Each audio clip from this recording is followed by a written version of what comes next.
Hey everyone, welcome to the inaugural episode of the return of Keeping It Real.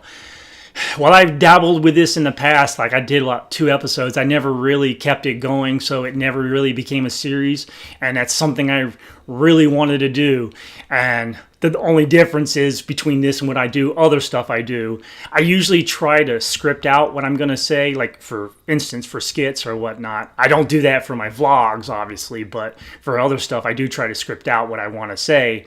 This time, I've only got like an outline of what I want to talk about, and a lot of it's going to come from the heart, and that's where I wanted this to be. It's like what's on my mind and what's on my heart. So before we get into it, I wanted to explain a little bit about keeping it real. I never fully chosen why I wanted to do this. I just know I wanted somewhere where I could talk about things, whether it's, recent events in the news or something that's been going on in my life, just things that have been always on my mind, and just wanted to spill it out there. And so I think that's overall what this is a way to empty my brain, because it really gets loaded down, because one of the problems I have is I overthink things sometimes, and it's just I have no one to talk to about stuff. So you can call this therapy or whatnot, but it's a way to clear my mind and finally get stuff out there. So hopefully y'all enjoy this at the very least, and if you can relate, there's, obviously you can comment down below, and maybe we can start a conversation with this and see where it goes from there. But anyways, my first topic is obviously about relationships. Now, that wasn't my initial plan. My initial plan was to make an episode about my finances and what my plans were going forward, to see what I could do to improve my finances. But it's like every time I had a solid plan together, something drastic would happen and completely trash that plan. And that's just kept on happening and pushing this video further and further and back. And it came to the point I just didn't even know what to say anymore. And then this past month, with the events that happened that triggered this video, the reason for this video is like I needed to talk about that first before I was ready to talk about finances. So that's why we're on this topic instead. But speaking of which, it's like, why did I choose this topic? What happened? It's just that I met somebody over the past month, and I thought things were going good, and things got really screwed up really fast, and it hurts. And it's like, I don't know how to feel better right now. I'm hoping this helps a little bit with that, and that I can at least process what I'm feeling and maybe move on and keep going, because overall my life has always been, especially since making these videos, has been about making the best version of me possible, to make my life the best it can be, and to experience everything of life has to give. And I'm kind of afraid this really set me back a whole lot and whatnot. So if I stutter a lot, it's because, like I said, I'm speaking from the heart, and sometimes it's hard for me to talk about things. But I guess before I get into the more recent events, I guess I should give a little bit of a brief history when it comes to me in relationships. When I was growing up, I had a hard time meeting people because of how shut off I was. I mean, it wasn't even just girls. It was just people, period. It's like I couldn't really meet friends, and I had hard times relating to people, including my own family, because of all the crap that I had been through while growing up. It scarred me horribly, and as a result, it pushed me into a shell. So I shut out a lot of people, and it just made things so much tougher, especially after when my brother was killed. It's like I had to go through that all by myself, and it was one of the toughest moments I had to go through. So as a result, obviously, going through my life, I wasn't like every other guy out there. I wasn't, especially, at first, you do the kid thing, ooh, girls, and all that mess, the silly things that you do as a kid. But when I got into teenage years, it's not like I was like the typical raging hormone guy. It's like I never pursued it. I never went after it. And to be honest with you, it's like I didn't have the desire. But a lot of that comes from just the things I saw in life when I was a kid. I saw a lot of very horrible relationships from my own parents to my sister to one of my brothers. It's like, and friends even, and people I noticed while in school, how it's like, it seemed to me like the relationships they went through made them miserable to the point that they hated each other. And I was already going through so much with all the trauma that I went through that is like, do I really want to add that on top of it to complicate my life? It's like, I don't know. I don't want to. And as a result, I never dated when I was in high school. I didn't even date when I went to a little bit of college that I went to. I just shut myself off from that. I mean, I did make some friends, but they were few and far between, and they didn't turn out good, so that didn't help things. But it's like, at least for 24 years of my life, I didn't pursue any of that. I really shut that out. But it changed around that 24, 25 year mark. I'm not 100% certain of when, but there was a couple of friends I went with on a summer trip. We went to a place called White Lake here in North Carolina. It's down in Goldsboro. And I was feeling really bad already. I was still feeling the effects of my brother's death. I mean, this was still, 10 years after the fact, I was still blaming myself for a lot of that stuff. And I'll get into that trauma another time. But it's just that I was dealing with that. And then I saw my friends, they brought their girlfriends. And I saw some actual decent relationships. And I looked at that and I was like, why can't I feel for that? Why am I not like that? I just did not feel normal at all as a person. It's like, but I started feeling lonely for the first time, really, really deeply. I mean, I guess I always felt it, but it's like it really hit hard. And I got really depressed, and it also just happened to be the first time that I drank alcohol, which was the worst reason to ever drink alcohol. I would never suggest that to anyone. And I remember getting drunk, and it's just, I thought maybe that could at least help me through what pain I was going through at the time. And all it did was magnify it.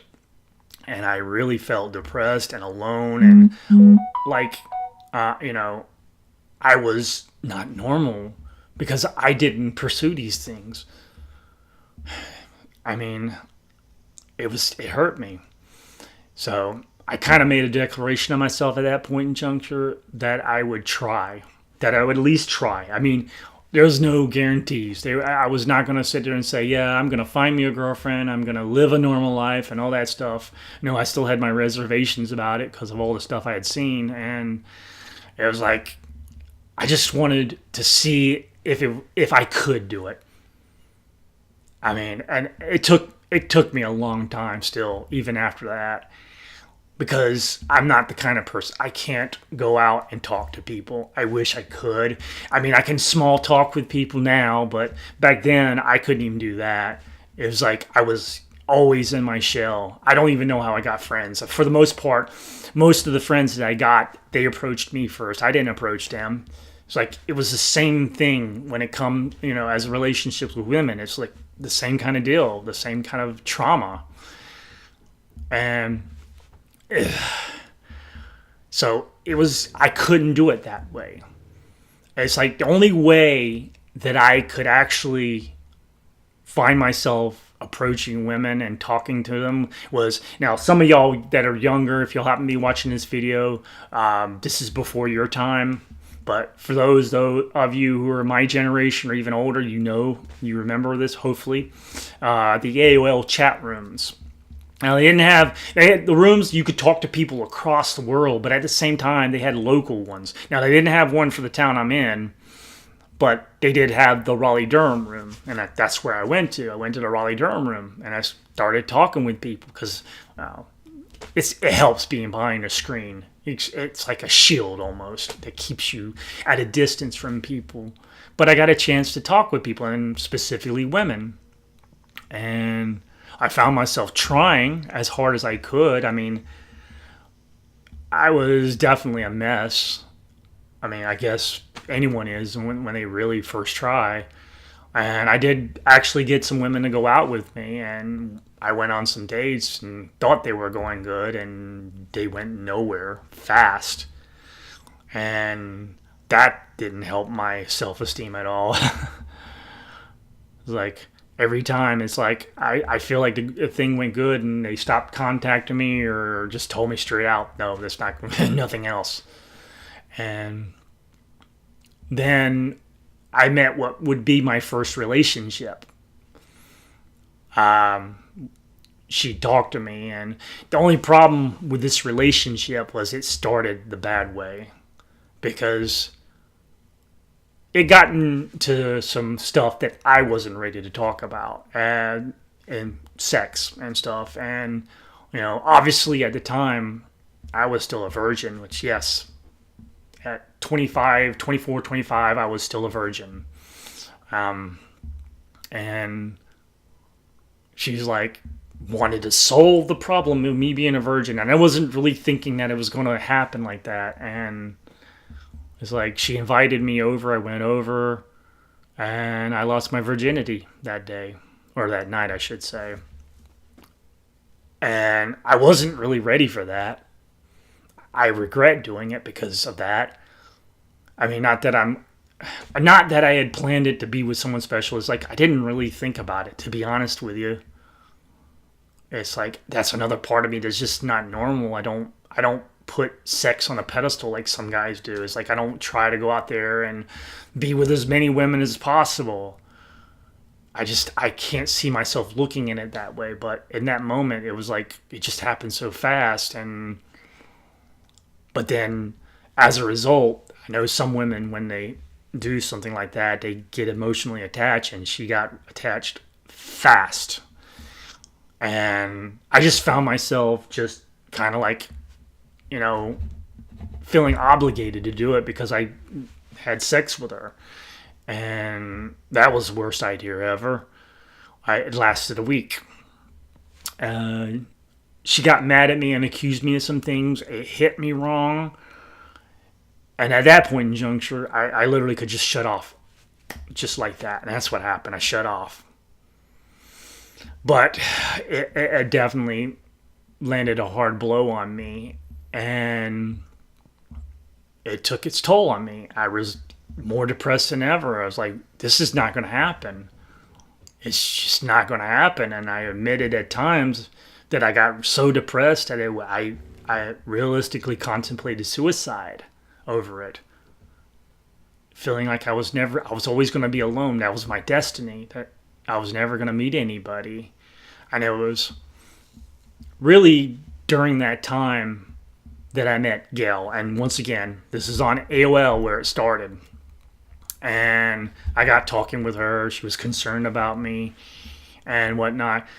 It's the funny thing is, like, every relationship any kind of relationship I've ever been in, it seems like they make the first move always. It's like, I don't know if I can or not. And we'll get into that in a bit. But so I talked with her, and we got to know each other a bit, started talking on the phone. And it's like, it kept building. It kept building from there. And it's like a few months later, like, she admitted having feelings for me. And I had to admit, I mean, not like it was like obligated to do it this time. I actually felt feelings for her for the first time. I felt feelings for somebody. And it wasn't long before after that we were telling each other we loved each other. So it got serious real fast on that note. And it felt great. It was... Sorry, itchy nose. But it's like, for the first time, I felt like I belonged somewhere and that I wasn't a nobody. Because before that, I was really feeling like I was a nobody. I was like, who wants to be with me? I'm a loser. And here it was, this woman who lived in Ohio, of all places, and yet she hung out in the Raleigh-Durham chat room. I still don't understand that one, but it's like, she chose me. of all people, to feel this way for. And it made me feel good. And, we started hanging out more and more and more and more. And it just got to the point that it was time to think about whether or not I was going to actually live where she's at, so I could actually see her on a regular basis and be with her. I mean, a lot of it was online, unfortunately. And a lot of that was due to the fact of just her family, the way they felt about me. They really thought I was only after her for her money, because she owned a business with her brother. It was a cleaning business, commercial cleaning business. So, but we talked so long about getting together, for like really getting together. And we planned it. We had plan after plan after plan. But the only problem is, every time it was time to actually do that plan, she'd back out. And, at first I thought maybe I might be pushing too hard on her, and I didn't really want to push her. I don't ever want to do that to anybody, push them into something they don't want to do. And so, I was trying to be patient with her. But I told her, I was like, I have nothing here. There's nothing really holding me here. I was always willing to move up to Ohio, because I knew she couldn't move here. She owned a business. She could just pack up and leave. It was not going to work that way. So I was willing to make the move. But it's like more and more, it's just one thing after another. And it's like, it got to the point that she would disappear for a few weeks because she didn't want to deal with it. And that was hurting, because I wanted to be with her. And then things got worse when she was officially diagnosed with stage 4 colon cancer. That was the roughest time I ever had, because then if I wanted to be with her before, it was only magnified by this, because I wanted to be there for her during this time, because I know she went through a lot. And I honestly tried to be there for her. I wanted to be, but it's like like I said, every time it's like she'd find something. And I guess at that point I should have taken the hint that it wasn't going to happen, and I should have moved on. But it's like I felt like I would be such an ass to leave somebody while they're suffering with cancer. It's not what you do. You don't abandon someone for that. So I hung around and kept on hoping that at one point I'd be able to make that move and we could be together. And it got to the point that year after year after year, and it just wasn't happening. And she was getting worse and worse with the cancer. And I got to a point, it's like the only reason I hung around her, I still had feelings for her, but it was like the only reason I was hanging around her, I was because worried about her condition and all that. But I still stuck around. For 12 years I did that. And the last year was the worst, because we got into arguments every minute about that, because I wanted to be with her. And then she'd always say, I don't want you to deal with this. I don't want you to have to deal with this. And I was like, that's the point. When you're together, you deal with stuff like that. You take on a problem together and you solve it. But it's like it never happened. And then it's like after like the last year is when they officially took her off of chemo, and pretty much told her there was nothing else they could do. And honestly, at that point, she was just preparing to die, and I really couldn't handle that. It's like for the first time I had someone there, and I felt like I was failing them, especially since I couldn't be there to at least comfort them during this. And I did what probably any guy would do in that situation, and I got desperate to find something, maybe some obscure remedy that would treat that and make her better. And I looked, and it just, I knew she was falling further and further away, and she was getting sicker. And then there was no more calls. I mean, it's not like it didn't happen before because of the chemo and whatnot. It's like she disappeared for weeks on time, and it scared the hell out of me. There was a couple of times that it scared me so badly. I drove up there and I wanted to make sure she was okay. And in the end, I ended up feeling bad about it because, like I said, she tried her best to keep me away. But it's like that last time I really felt like something was wrong. I mean, last time I talked to her, she sounded bad. And I was scared that that was going to be the moment that she died. And I planned it. I said, to hell with this. I'm going to be up there. I'm going to be up there regardless. So I couldn't work. I couldn't do anything. I couldn't concentrate.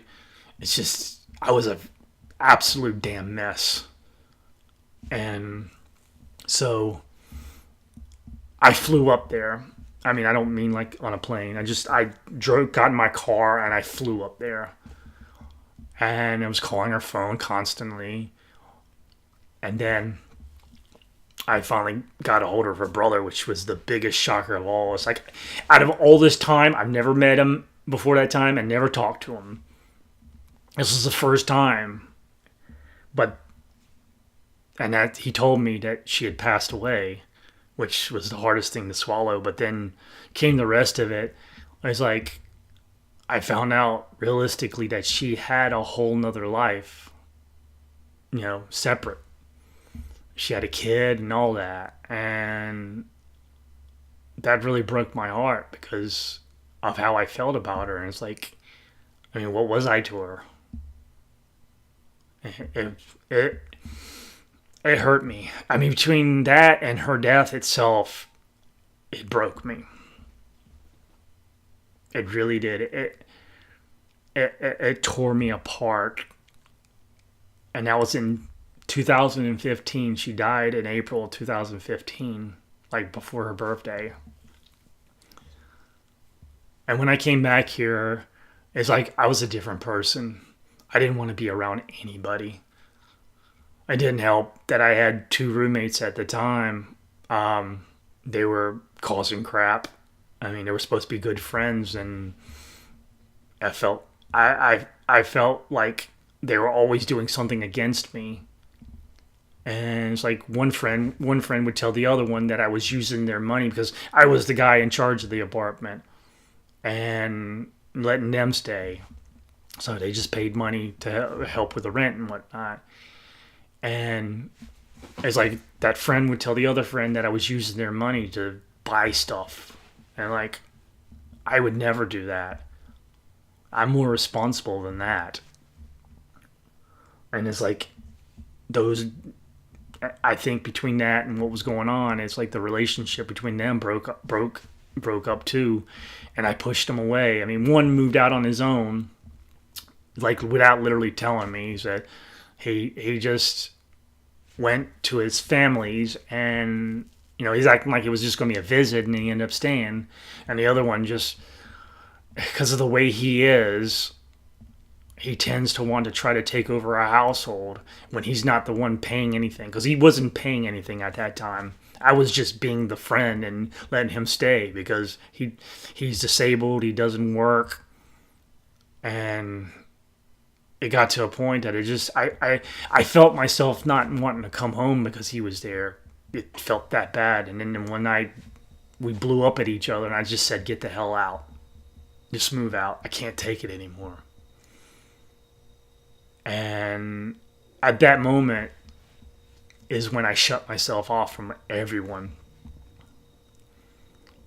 I mean, I was already dealing with stuff before that, because during that time period while I was with Gail, my dad died. In 2010, I was taking care of my mother until 2011. And then family issues there blew that apart. And it's like my family turned my mother against me, and I just couldn't take that anymore. And I told her to go.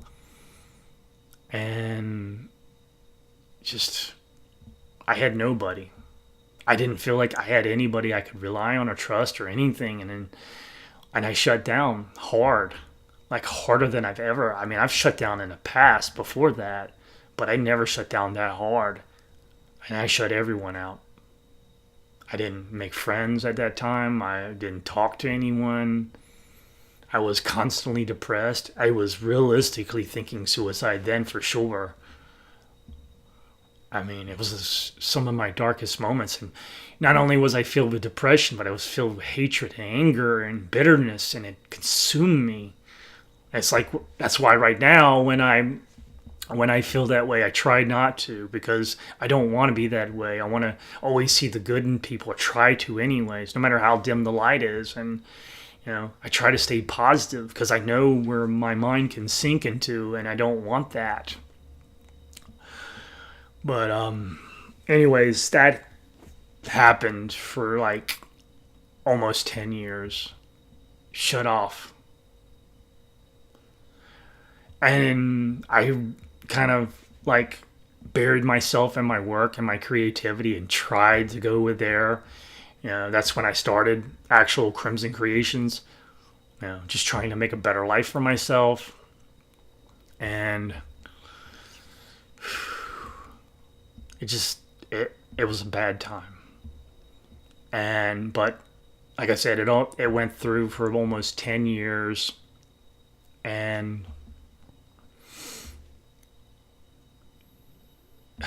it was just rough. But it's like, have you ever had that moment where you wake up and you realize something? It's like that's how I felt, and just recent times, because 10 years up, it's almost up to this point right now. And I was like, I really started to realize again just how alone I was, and it felt miserable about it, and I didn't want to be alone. I mean, in the beginning of my life, being alone was the cool thing, being the lone wolf, and I don't need anybody. And that's cool in the beginning, but when you start really living that life and realizing how alone you can be, it's like it eats at you. And I was starting to feel that. I really hated that. I was so consumed by work, having to work so much to build up my finances. I was trying to fix the apartment because I thought it was a complete shambles. Embarrassed to show that to anyone. And I kind of made a declaration to myself that I would at some point make another attempt. But unfortunately, to do so, I knew that I was going to have to repair myself. And I didn't know how I was going to do it because, like I said, I don't have the strength. I don't think I'll ever will to go and meet people. I think out of the whole entire time, I tried one time to actually talk to somebody and tried to get something going. And that was actually closer to the beginning before I really shut down. And, I think things were going okay. I mean, I don't know how far they would have went because there was a point that I stopped. And I froze, and I said I couldn't do it anymore, and I just walked away. I hated that I did that, but I just couldn't. I couldn't bring myself to do it. So it's like, I hope I didn't hurt the girl that I was talking to at the time. But like I said, I declared that I was going to try again. I just didn't know how. I mean, I don't know if there's chat rooms today or things to do. I don't know if I could do the dating app crap because of all the games that are there and whatnot. So I didn't know how, and I didn't really try to find anybody. And it's only in the recent month that what happened. It started before that, actually, because I remember. Because after what happened with the car being repossessed, and I honestly thought I was going to lose everything, which was not helping. And I was walking home from the social services to try to get help in that way. And it was then that the girl that I met just recently picked me up and gave me a ride home. The surprising part about it was I knew her, but and she had lived two buildings down from me. She was staying with her aunt, and I met her before, but I really tried to keep my distance from her. I always felt like she had a crush on me, and I wasn't in a place for that. I really was not in a place for that at the time. But like I said, she gave me a ride home, you know, and I thought, okay, cool. Met somebody I bumped into before. Cool deal. And then went in my apartment. But it's like then she left me a message, saying if I ever needed her to call her, which she left me her number. I was kind of surprised by that and a little concerned because, like I said, I knew that at some point she did have a crush on me. And like I said, while I wanted to make another attempt, I knew that there was some work I had to do before that.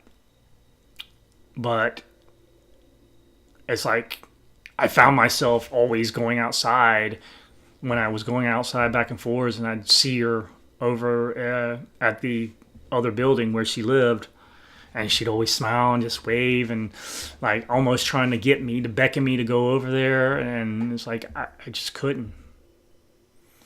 And then finally I got to the point I said, I was like, Krimson, you can do this. You can be a friend. Like, you can talk to her. You do that for your work. You talk to people all the time. It's not like you don't, like you're completely shut off like you have been in the past. So I found myself walking by her place, and she was out there, and we talked. It was like nothing really serious. It was we were talking about something we both loved apparently, which was video games. All the classic stuff, the Nintendo stuff, the Nintendo 64, Super Nintendo. We went to Game Boy and, talked to her about the Atari. She didn't know too much about the Atari, but, well, I mean, she knew about it, but still, it was a tad bit out of her generation because she's younger than I am, much younger than I would usually, that I would think about going for. So the Atari was a little out of her time frame. But as we talked about that, and it felt good. Felt good at the time. And I ended up telling her about my channel here on Crimson Kreations, and she saw that. And it was like, okay, I talked with her. And maybe thought that would be it. But she kept communicating with me.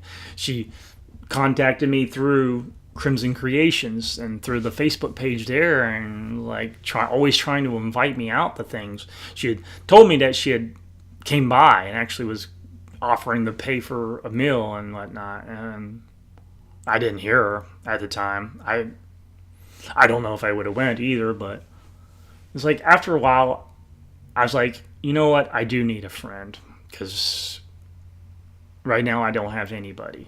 The only thing I have, he's over there, my kitty cat.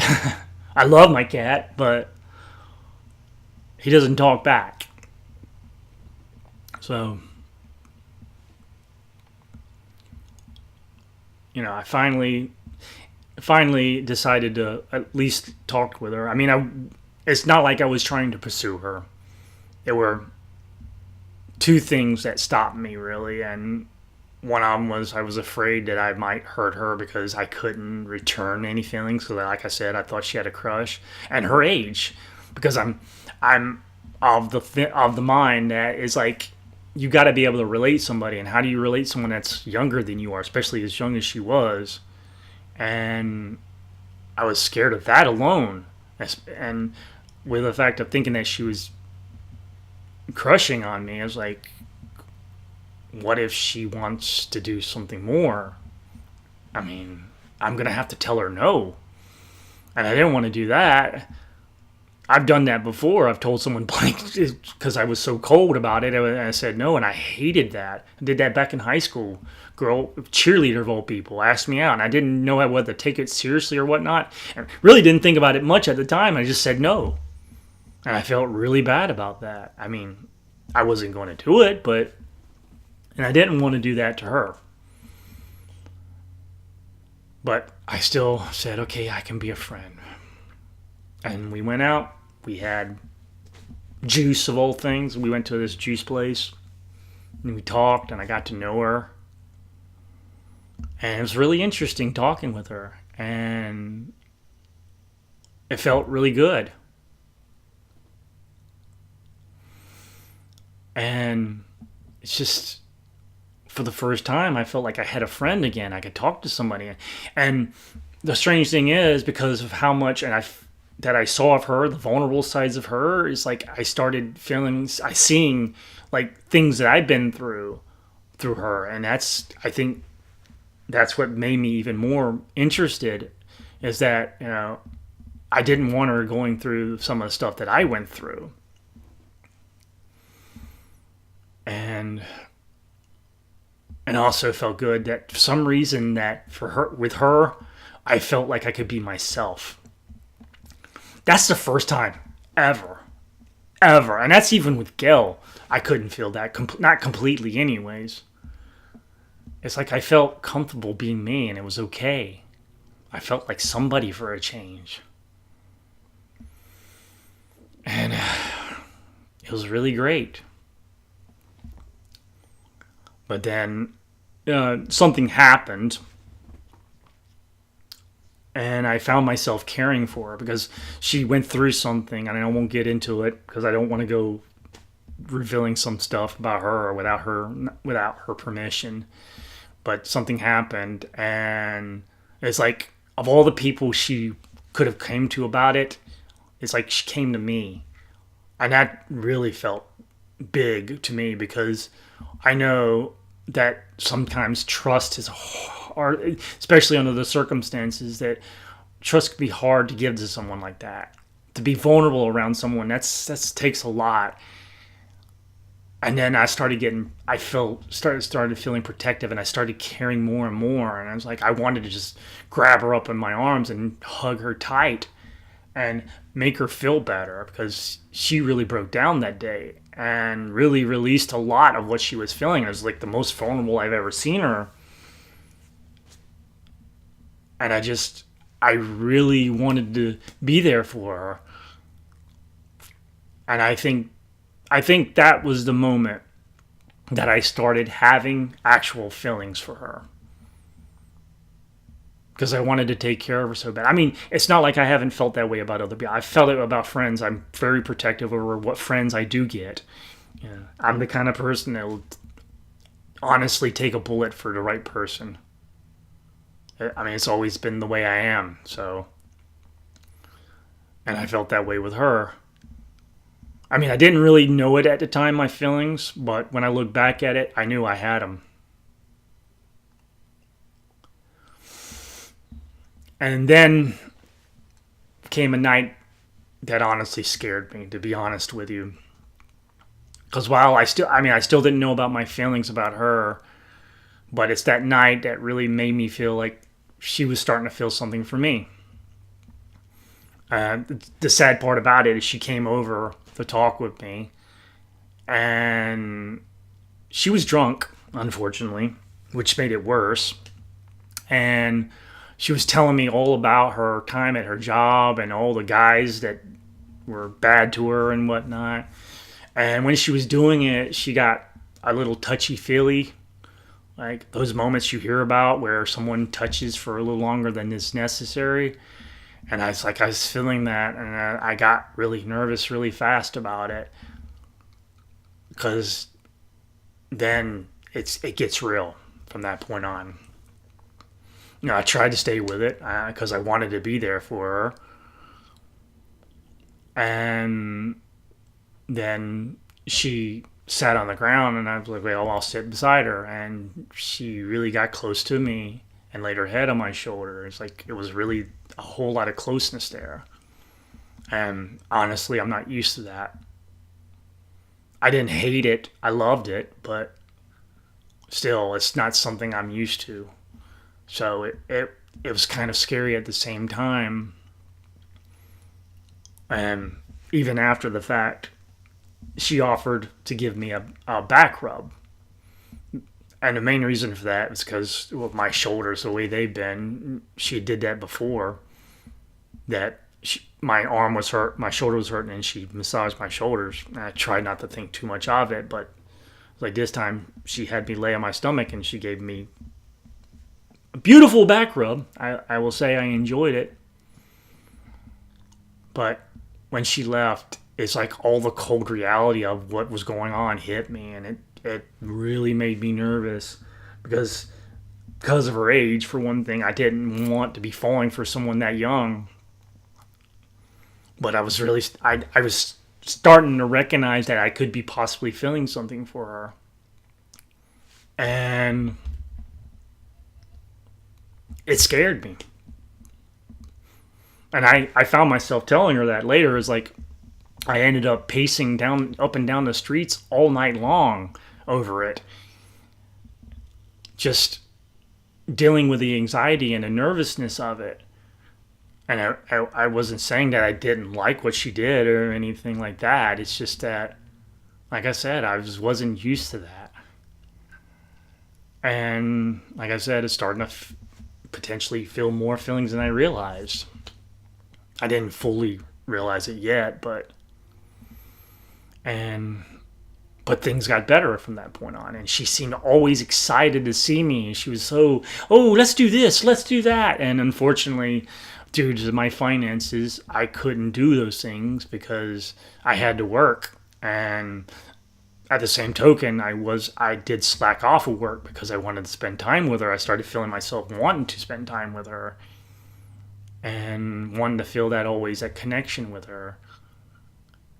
And it was an exciting moment.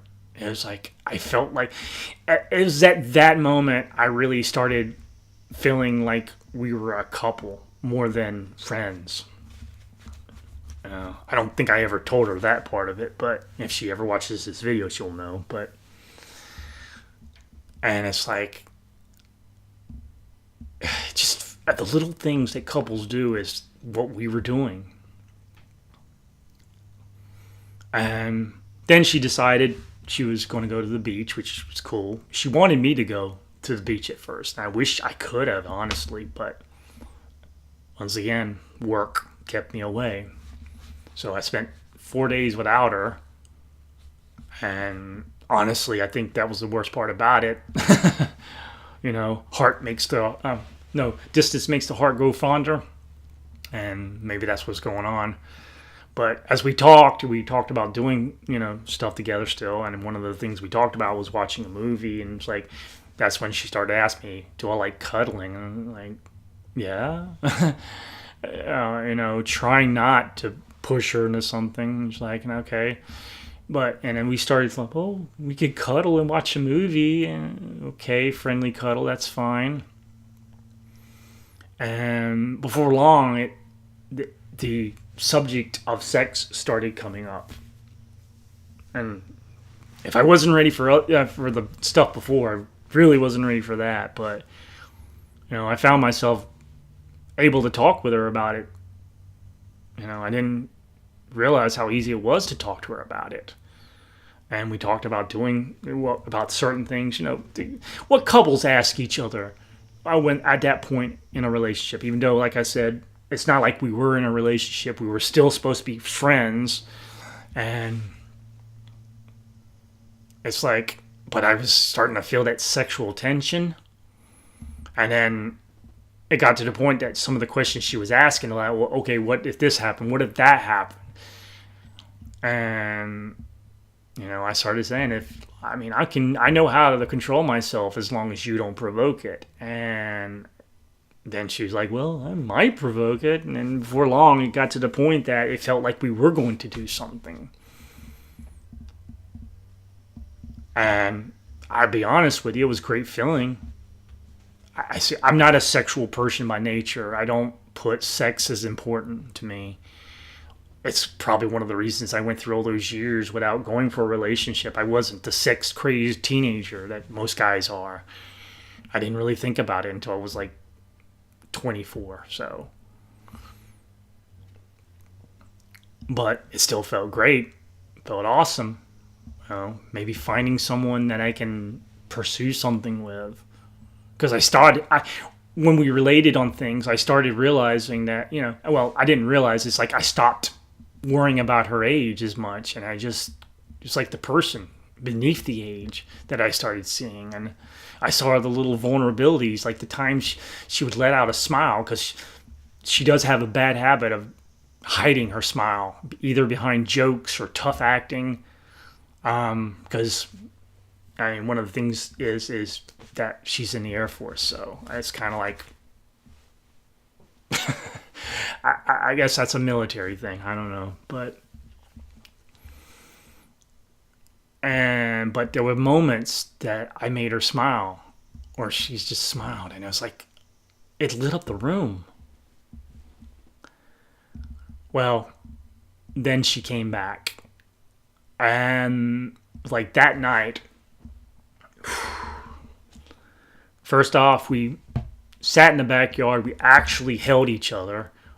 We held each other's hand, which we did that night, the first night. But, like I said, she was drunk, and I tried not to read too much into it. But this time she wasn't. And she held my hand. And it's like, I was in another world. I really was. And, like, I knew it. I think I knew at that point that I had fallen for her completely. I didn't say anything at the time, but I really felt I did. Like I said, it felt like a couple anyways. And that's when she decided, let's play, have a night of video games. We were going to challenge each other in Nintendo 64's GoldenEye. Thought I might whoop her butt in that. I used to be pretty good at it. Now I'm crap, apparently. And we prepared. We got some food from Domino's. We had a couple of drinks. We talked. We didn't ever eat the food. We left it on the freaking table, and we never ate it because we just gotten to so much of what we were talking about. And instead of playing the game, she then was like, "Let's cuddle." And I honestly, at that time, was expecting like the typical friendly spooning type cuddling, and no, it was way more than that. It was like she entangled herself in me and like really got intimate like connection. And we did things. I'll put it that way. I won't go into detail, but it's like we did things, and I think if the circumstances were right, we would have went all the way with that. And I loved every second of that, but at the same token, I know that in midway I got into my own head and was like, because I don't initiate stuff like this. That is one thing I've not been able to do. But for her, I was able to initiate these things, and it's like, I'm actually doing this. Am I really going through with this? And it made me hesitate a bit. And there were other things that happened, and I won't go into detail about that. But I think she noticed it too, because she stopped. And we didn't finish. We didn't go through with anything. We didn't have actual official sex. Instead, we got back into the cuddle position. She asked if she could spend the night, and I was like, hell yeah, you can stay. Of course. I was lost in that moment for sure. And that's the way we stayed for the rest of the night. And she woke up. I walked her to the door. And that was it for that night. But unfortunately, it's that night that changed everything. Because afterwards, I felt like she was getting distant from me. I mean, I say that like I didn't know, but if I really felt it, that she was getting distant. And that kind of hurt after all we had been through up to that point. But at the same token, it's like I was overwhelmed by feelings, and I did probably one of the biggest mistakes a guy can make. And every guy says this. Is like, for the first time, I admitted to her that I had fallen for her. I mean, it's supposed to be, you're not supposed to do that after something sexual like that. But I was so overcome with emotions and feelings that I did. Because the thing is, it's not that it was premature or anything. I know some guys might, or some people, period, might say, well, that was fast. You fell for her pretty fast. That doesn't happen. It's only because the way I do things. I know that I'm an emotional type of guy. It's the way I've been all my life. And unfortunately, when I have feelings, they do come out a little heavy sometimes. When I love someone, I love the hell out of them. When I care, I care. When I'm angry, I'm pissed. When I'm sad, I'm depressed. It's always the extremes with me. And I felt that, and I couldn't help but tell her that. And that's when she was like, you can't feel that. You know, the thing I just said, like, it's too soon. And she says, I can't do it that fast. And I understood. I never tried to make her feel the same way about me. But I had to tell her. And it's like, at that point in juncture, she, like I said, started feeling more and more distant. And that really hurt. And it's like, I tried to do things with her at that point in juncture. No. And another thing is on that same night, the night after, is when she said the one thing that every guy dreads about when they are with a woman. It's like, we could be just friends. Like, that was the initial intention. Yeah, that was the initial intentions for me and her. I never intended to pursue any kind of relationship. I tried not to think of it that way. Matter of fact, I didn't even think of it past acquaintances in the beginning. But it developed. And I just couldn't help feeling it. But I told her, I would sacrifice my feelings to be her friend. Because honestly, I'd rather have that than nothing at all. Because if you pursue something, obviously, if you have a kind of relationship with someone, the most important part is that you're friends with the person first.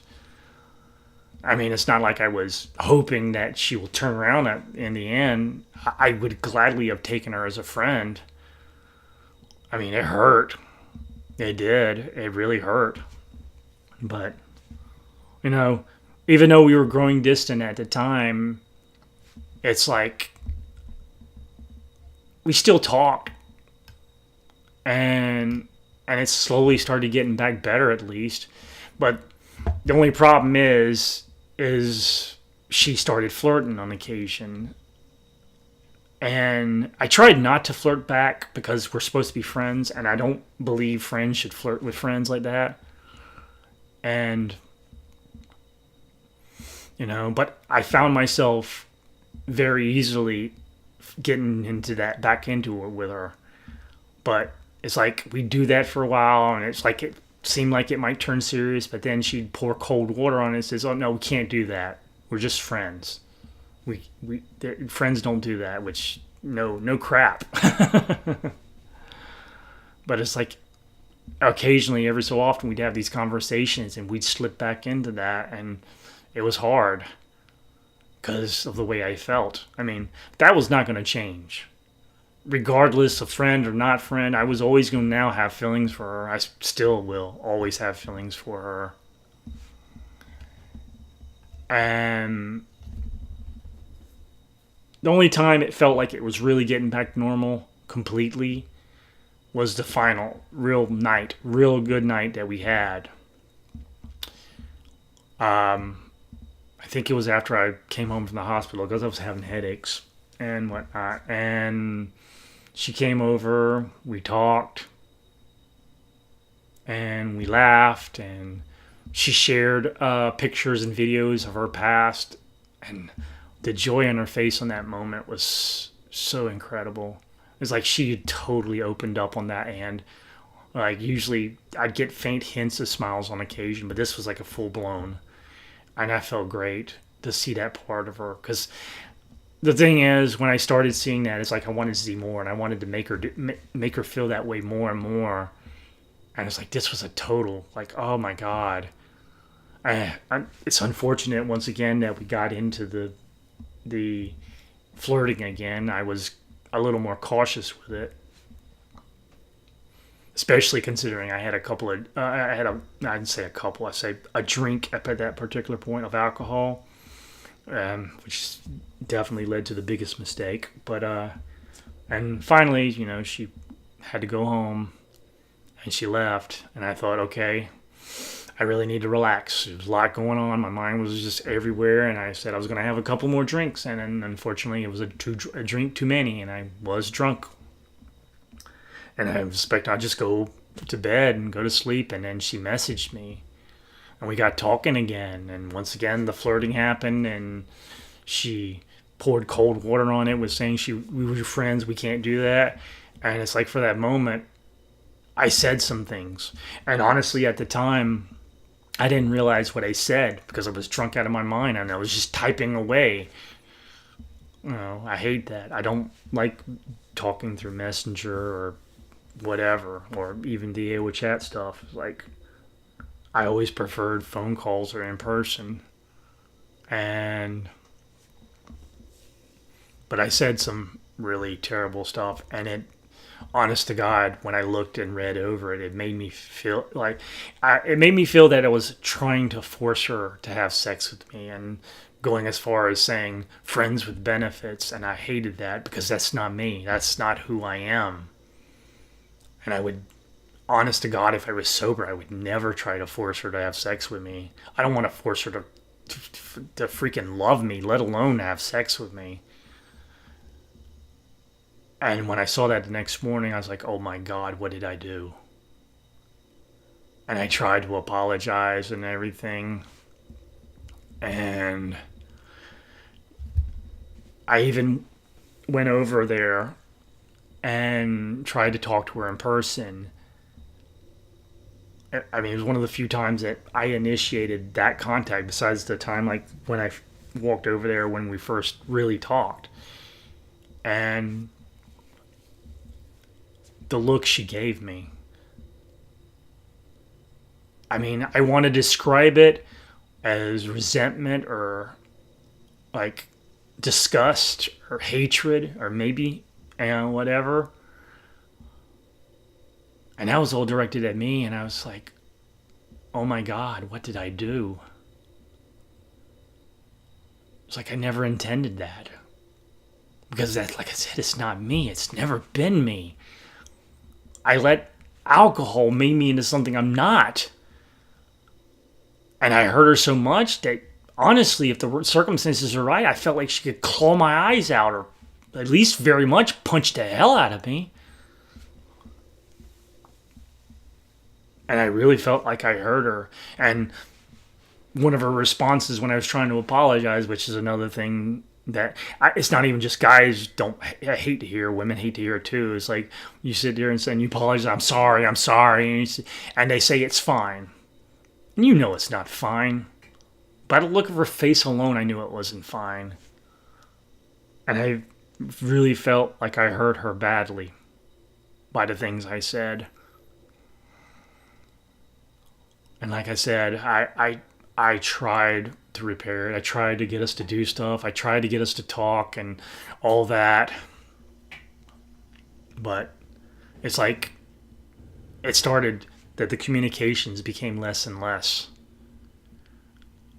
And after that conversation in person, there was only 3 other times we met. And it's like each and every time it felt like she couldn't get away from me fast enough. And it hurt because I loved her so much. God, I used the L word, didn't I? I tried not to, and now I am. And I wanted to be there for her. She was going to get deployed, and that's what made things so hard. It's like she was going to get deployed and, well, restationed, and she was going to be away. Even though, because of the way I am, I would have waited for her and found some way. If things got to that level, I would have tried to get there and be there for her, you know. That's when I think I started feeling like it was Gale 2.0 because I was feeling the same exact way. It's like I wanted to, but yet at the same token, the way she was acting, it's like felt like she didn't want to be around me anymore. And that was just really hard. Like I said, my last 3 meetings with her, it's like it was like I've never felt someone so cold and distant from me, and and wanting so badly to run away. I mean, to a point, I think she left for the beach just to get away from me. I know the last time though, I really felt like this was going to be goodbye, that I was never going to hear from her again, because during our times in our talking, she would talk about going to where she was going, and that she wanted to write me, and she wanted me to come visit and whatnot.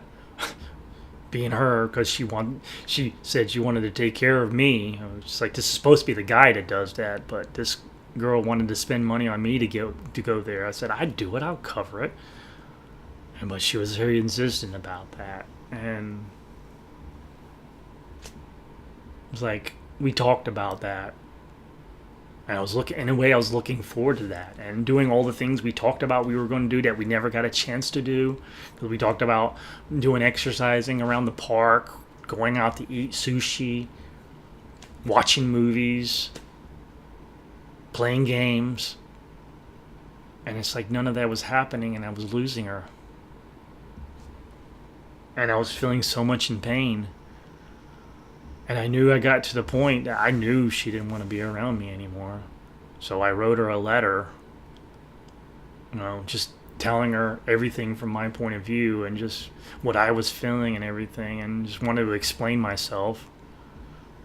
And even then, every time I tried to explain it, she, like, I gotta go. But I got to her one last time. I wasn't going to do it that way. I was just going to leave the note on her car. Maybe she would read it, maybe she wouldn't. And I don't know if she'll read it anyways. But it's like, in the note, I left all my contact information in case she wanted ever to reach out to me. And it was basically a goodbye letter, because I didn't feel like she was going to ever see me again. And it hurt so badly, because like I said, I don't want to lose her as a friend. It's not only about the feelings that I have for her, but it's like I don't have anyone else right now. I don't have friends. I have acquaintances that I've talked to on rare occasion, but I don't have anyone that, when the time comes, that I can talk to about things. And it's one of the best parts about it is I felt like I could tell her anything. I told her things I've never told anyone, that I thought I could never tell anyone. And after that was it. Once I gave her that letter, she never contacted me again. She never checked her messages. I mean, she's right now at this moment, at least as far as I know, she's still here. She hasn't deployed yet, because she's supposed to take a plane in Raleigh tonight or today or something, or supposed to spend the night maybe in Raleigh. I don't know the exact details, but she's still there. And it's like I want so badly to go over there, but it's like every time I try, it's like I push her further and further away. And it's just that I don't know what to do with myself. I haven't been able to eat. When I had the car for rental to do my work like I usually do, it's like I found myself just not being able to go out. I didn't want to. I didn't want to do anything. I didn't want to even stay home. It's like I was in like complete limbo. What the hell you're supposed to do with that? So it's been that way for at least a week of that. And I gave her the letter, like, I think it was 2 days ago. And I still see her. And it's not like she comes over and says hey or anything. I'll get a wave. I think the last thing I got was her. Something like that. And I was like, and she's went around to other people she knew in the neighborhood and said goodbye to them. And last night she was next door, and it hurt me badly that she couldn't at least say goodbye to me.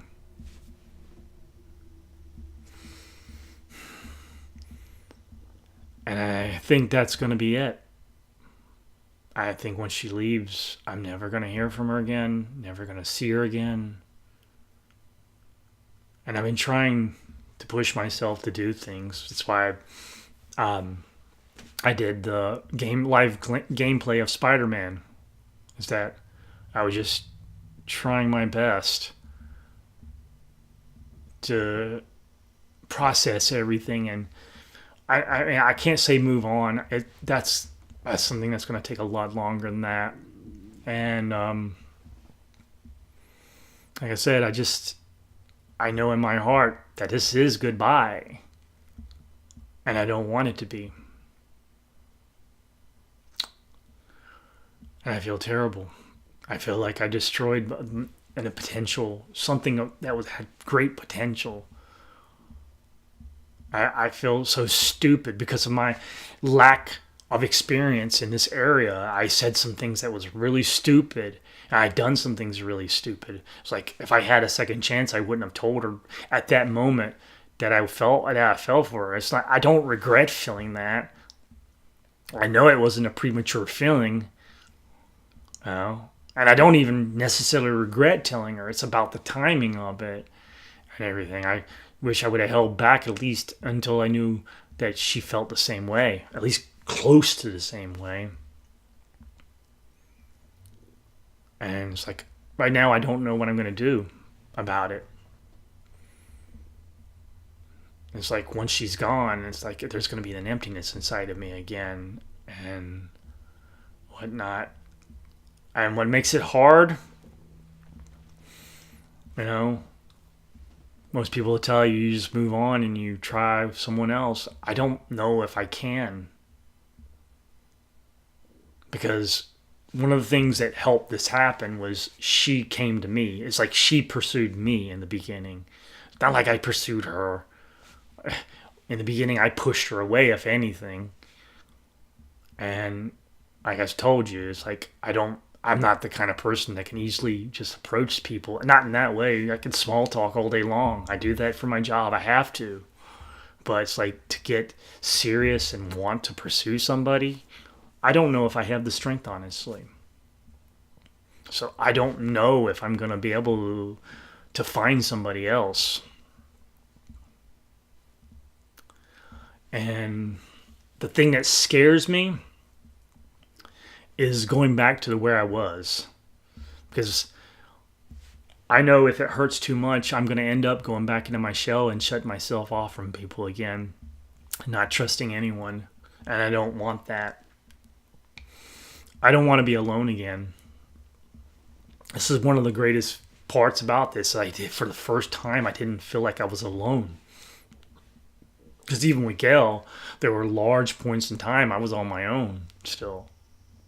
With this, I felt like we were doing stuff constantly. It was great. It was a great feeling. It made me feel good. Made me feel like a man, even. Made me feel like somebody. Make me feel like I wasn't a loser. That I didn't deserve to be loved. But now I'm hurting so much, and I know how I get, and I'm probably going to go back in my shell. And what's going to happen? Is it going to be another 10 years down the road before I open up again? I'm going to be, 60 years old when it happens? And what happens if the door gets slammed in my face again? I'm going to hold out again for another 10 years? I mean, what's going to happen? Am I going to be on my deathbed when I finally meet the right one? Oh, nice timing there. could have used that 20 years ago. It's like, I honest to God don't know if I have the strength to do that anymore. Between what happened with Gail and with this, I mean, these are the two that really hurt me the most. So I can't make any promises that I'm going to go out there and meet people. I know I'm probably going to be very depressed. And that's the thing I feel ultimately, and it's something I felt a long time ago. It's why I chose the song that I chose for me. It's a Whitesnake song called "Here I Go Again," and it's about being a loner. And I feel like ultimately that's my destiny in life, is that I'm never gonna find anybody, that I'm always gonna be alone, and I'm gonna die alone. And that scares the ever loving hell out of me. It does. In the beginning, it wouldn't have, but now it's like when you start realizing just how lonely you are, and you crave that now, and then lose it. It's like, I don't want to go back to the way I was. I don't want to be the same person. And even if I go and meet somebody, if I actually do that, I know there are parts of me that I gotta fix. I gotta fix my finances. I gotta fix this apartment so I'm at least not embarrassed to show it to people. And I got a lot of work to do on myself. And how long is that gonna take? I don't want to wait 10 years to have another opportunity. It's been one of the scariest things about turning 50. It's like I felt like when I turned 50, I woke up and realized just how much of my life I buried into work and buried into not living and not experiencing life. It's one of the real reasons I started doing Crimson Kreations, because I wanted to experience everything and I want to make myself better. And it's like it was working for a little while, and then life took over and buried me in the work and everything else. And it's like I got lost. And then you wake up and you're 50 and you realize how alone you are and how miserable you are. And how sometimes you feel like you're just better off dead. So, that's just basically it right now. I don't know what's next. I mean, I'm going to try to keep up here and keep doing what I've been doing here on Crimson's Corner. I know I haven't been posting like I should be with this. Well, once again, doing work like I do, it buries me under it, and I end up not having the time to do it as often as I would like. And I will do my stuff I'm doing with HeroQuest, with being creative, creating cards and whatnot. And I'll try to improve myself and well as the apartment. But I don't know past that. I don't know what my future holds anymore. And it's scary as hell because, like I said, I don't really want to be alone. It's like everyone deserves to be with somebody. And it's unfortunate that some people don't experience that. Some people live their lives completely alone. And they don't deserve that. I don't care who they are. They don't deserve it. They deserve to be happy. Everyone deserves that moment that they can wake up every day and just smile because their life is that great. Whether it's because they're with the person they're supposed to be with or because they're doing what they're supposed to do. I always believe that life isn't about work and burying yourself away and not, protecting yourself and all that. It's like, that's why I try to be open and honest with people about stuff, because I don't know. Trying not to lose my emotions right now. Maybe one day I'll be better, and maybe I'll be able to find that someone.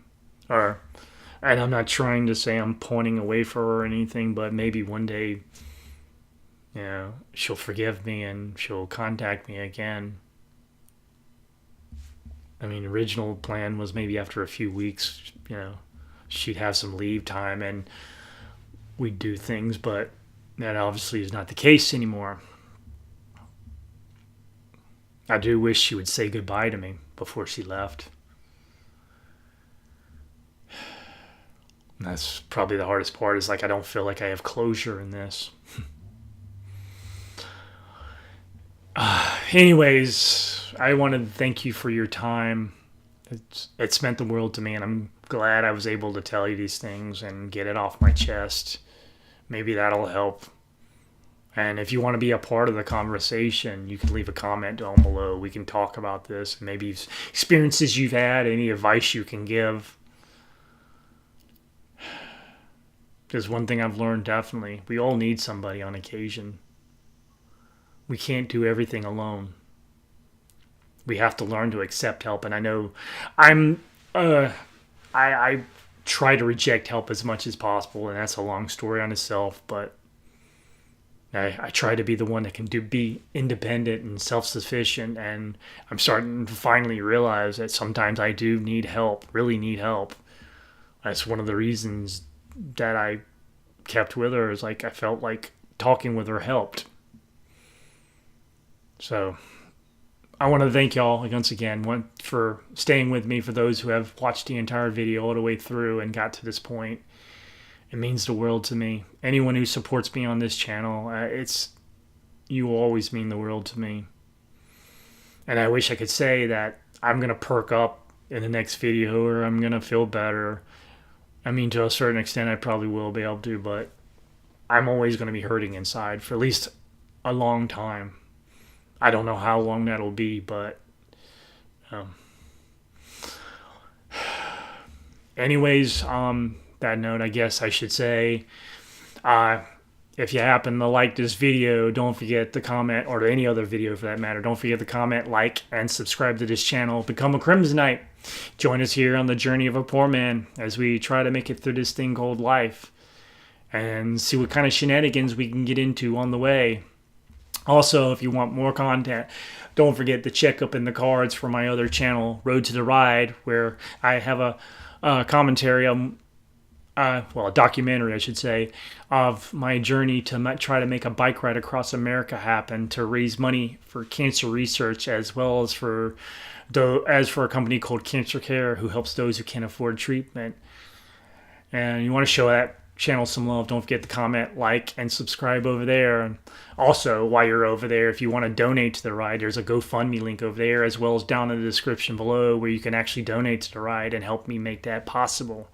I wish I could say that I'm going to hit some miracle and do it all on my own, but I'm realistic, and I really want to do that ride still.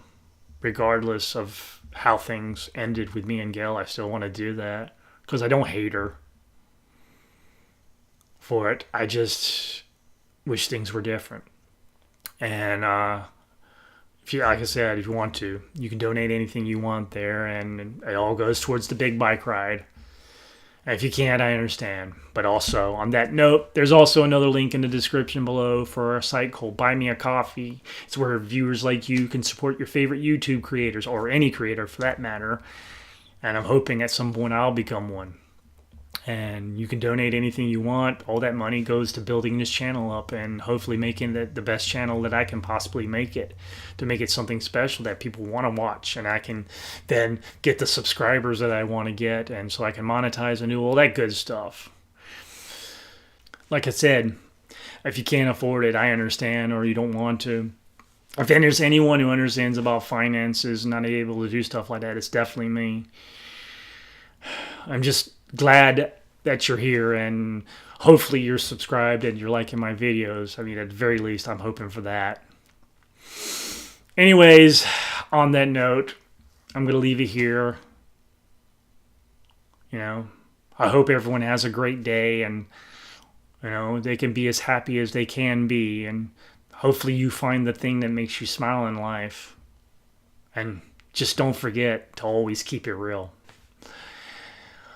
So, anyways, on that note, this is Krimson taking his lead, trying his best to feel better, failing miserably for the most part, and, well, I'm just signing off. This is Krimson, signing off.